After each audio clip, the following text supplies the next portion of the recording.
All right, we got more Northern Lights action for you in this Toronto Blue Jays MLB The Show 22 franchise.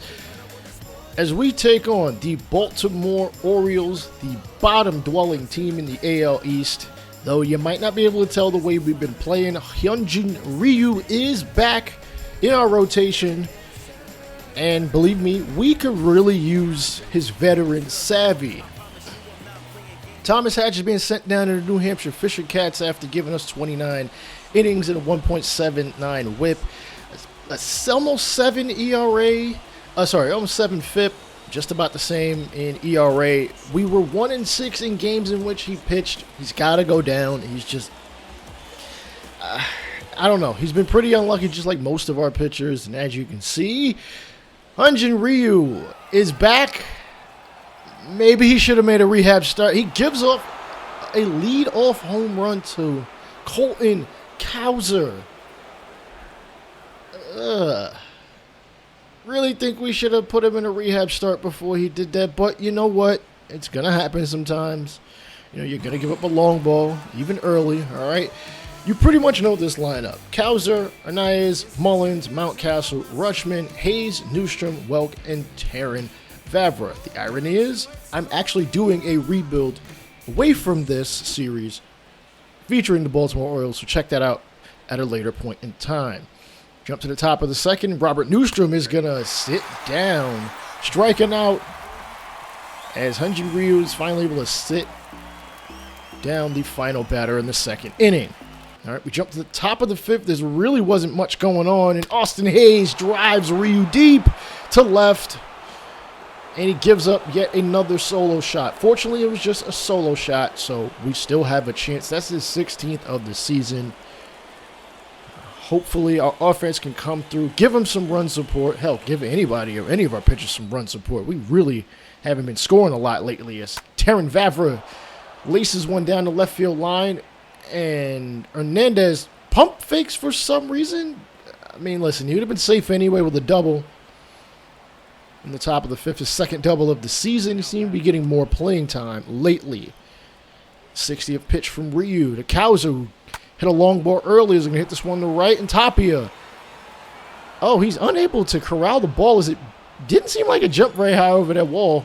Ground rule double. This ball's going to be laced to left field. It's going to hit up against the first pitch. Quick pitch sign. As a run scores, it is 4-0 here in the top of the fourth as Daryl Arnaez gets an RBI double. Cedric Mullins up next, and he is going to smash one to right field. Tapia is coming up throwing as the runner comes around from second, around third. Jansen gets the ball, even though it is off target. Initially, he's able to extend out and tag the man out, saving a run. Liner up the middle. Gurriel going to fire the ball back into the infield. Rutschman in the top of the sixth, curveball hung up there as Tapia is able to corral it as back-to-back hits here in the sixth. Oh, Hyun-jin Ryu not looking all that good right about now. Giving up four thus far. Chopper down to third base. The throw to second. Magical back to first, and we get a double play. Fortunately, runner does advance to third. Robert Newstrom, 0 for 2. Got an opportunity to drive in a run. He's going to smash one up the middle as Gurriel is going to have to corral this one. That is the fifth run given up, and Ryu gave up 11 hits in his first return outing. We probably really should have sent him down to AA or AAA to get a rehab start, but that's not a thing in this game. SDS, do better. Anyhow, Ross Stripling is going to come out of the bullpen, and he's going to an airmail throw from second to short, covering second, and what in the hell is going on? The throw to the plate, and somehow a run scores. That's like 5 errors in one, it seemed like. All right, top of the seventh. We finally got some run support. 2 as Ross Stripling gets a strikeout. Only the third strikeout we've had thus far. Mullins, a chopper to first. Bell will step on the bag as we get through 7 innings. All right, Stripling out here in the top of the eighth. Mike Castle, 2 for 3 today, and he strikes out on a very questionably high fastball. But I'm not the one asking the question. Slider. As Austin Hayes strikes out on a front door slider, jamming him. As you can see, we've got 4 hits to their 11, all of which given up by Hyun-jin. Ross Stripling pitched very well in relief thus far. Do we have enough in us for the next 6 outs? Tapia, Springer, and Madrigal come up here in the 9th. Yes, I skipped the 8th. And here's Tapia. We got 2 more runs in the 8th. Tapia, chopper to second. Scooping an underhand toss, and Tapia is, I thought he'd be fast enough to outrun that one. That was a pretty lackadaisical toss by Vavra.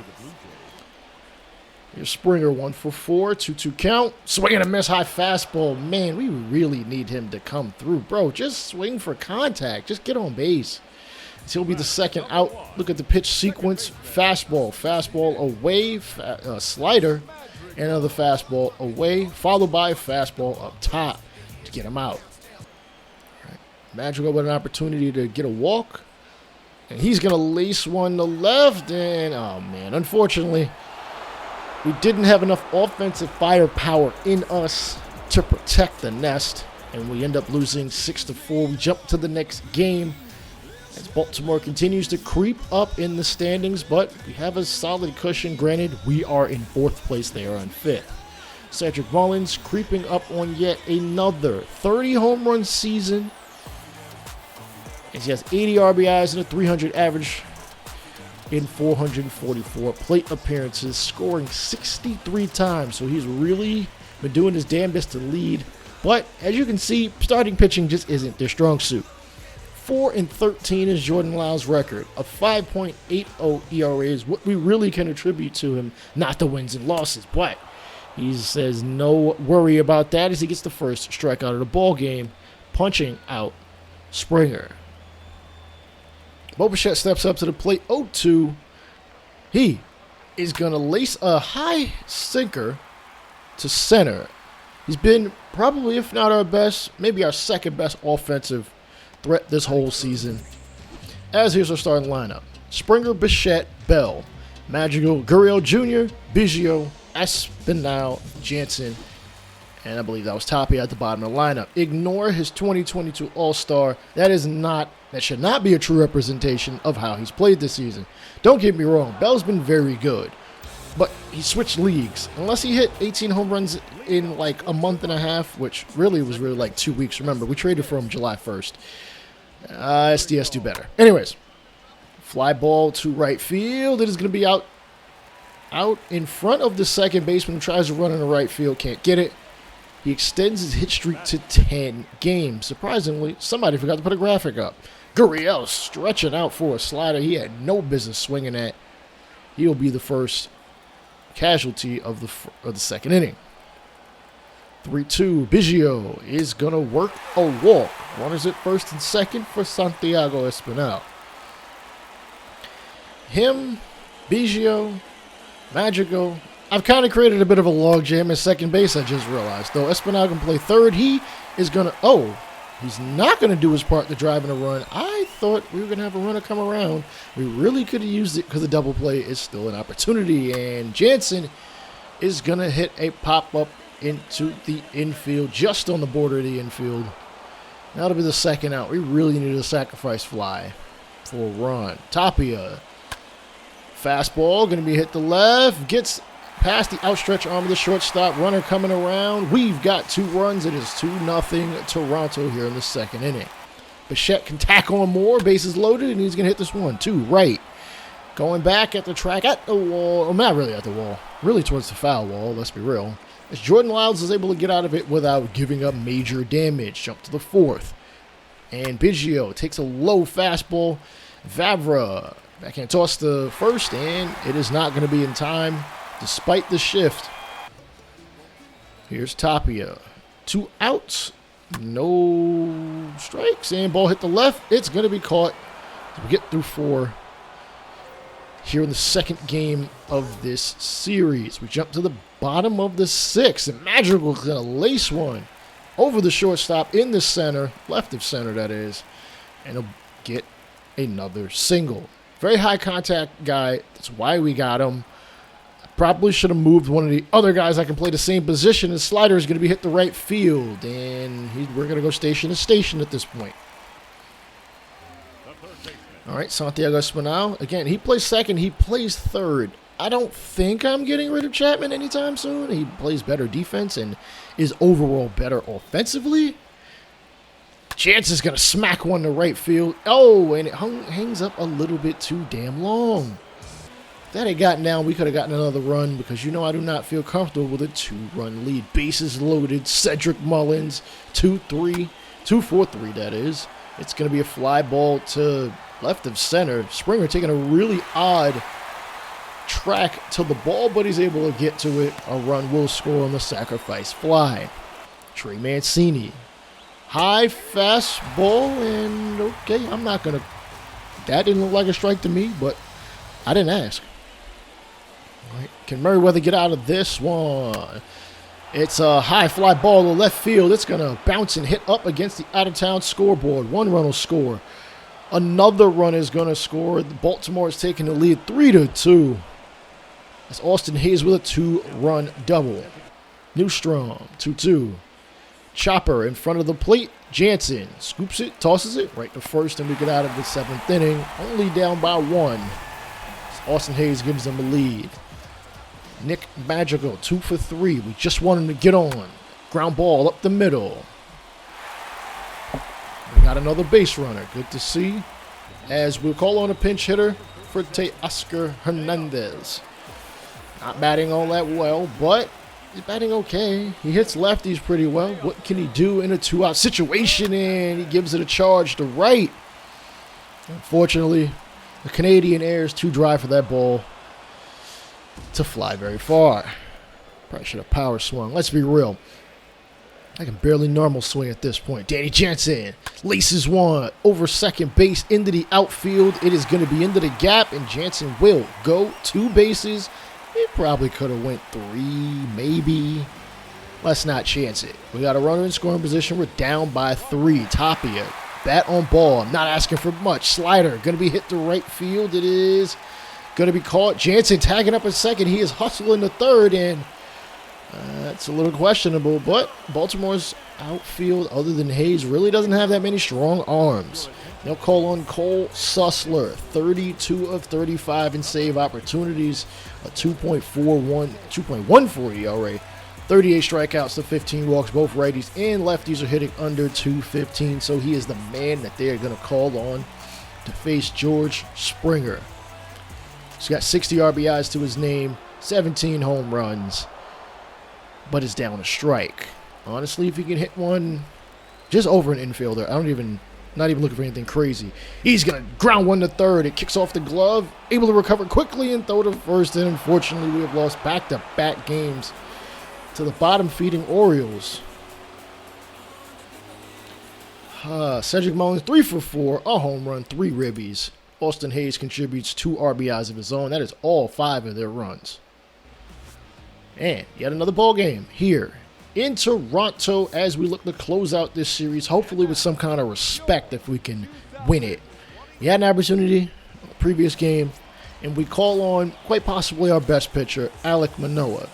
He is in a contract year, but we do have a chance to bring him back on a renewal contract and probably some arbitration. I'm not sure. Maybe we'll buy him out, but we'll buy out some of those years, if not all of them, to retain him. Danny Jansen, what the hell was that? Oh, man. We'll find out because he's the man of focus in this 3rd ball game of the series as he strikes out the first bat. And we jump to the bottom of the 5th, and he's going to swing and miss at a slider well below the shins. Come on, man. You should have known they were going to get you to chase. You're a catcher.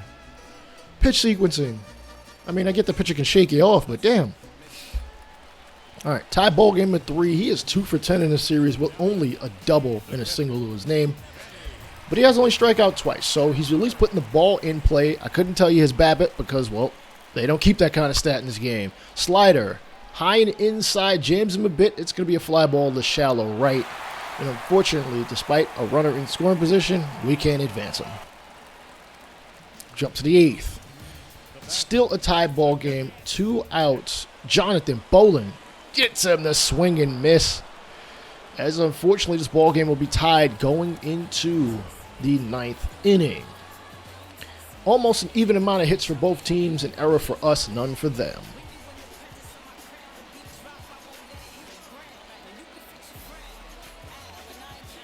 All right. Top of the 3rd, top of the 9th, sorry. Yimi Garcia is unfortunately going to walk Rugnid Odor, as Ramon Urias is going to come up to the plate. He's 1 for 4.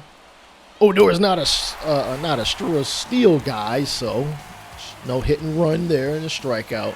We could use 2 at this point for Jorge Mateo, the lightning speedster. 1-2. Oh, man. Circle change. Hung up the dry. And Baltimore is going to take a 2-run lead here in the top of the 9th. He is not known for power. Oh, boy. That was the only runs they would get this inning, as they call on Jonathan Bolin to close this one out. And Tapia is going to walk. Okay, good patience, man. We get a run on, tying run at the plate. Nick Madrigal, also not known for his power. He's going to line one over shortstop. And it is going to land in the left field. 2 runners on, 1 away. Josh Bell, switch hitter. Oh, pulls one just foul. Damn, we really could use more power out of him. 301 with runners in scoring position is his average. Bolin taking his time. Springer on deck. Can Baltimore sweep the Jays? High fly ball to left field. And we actually are going to make the out. And unfortunately, we are 1 out away. But again, George Springer, 2 for 3. He's already hit a long ball driving in 2. Come on, Spring. All right. Gurriel Jr. is on deck, so if Springer can get on. He's not gonna, unfortunately. Swing and miss to the low, inside fastball. Baltimore has swept us. And unfortunately, we have lost 6 straight games. Oh boy, we are in trouble as we hit the middle of August.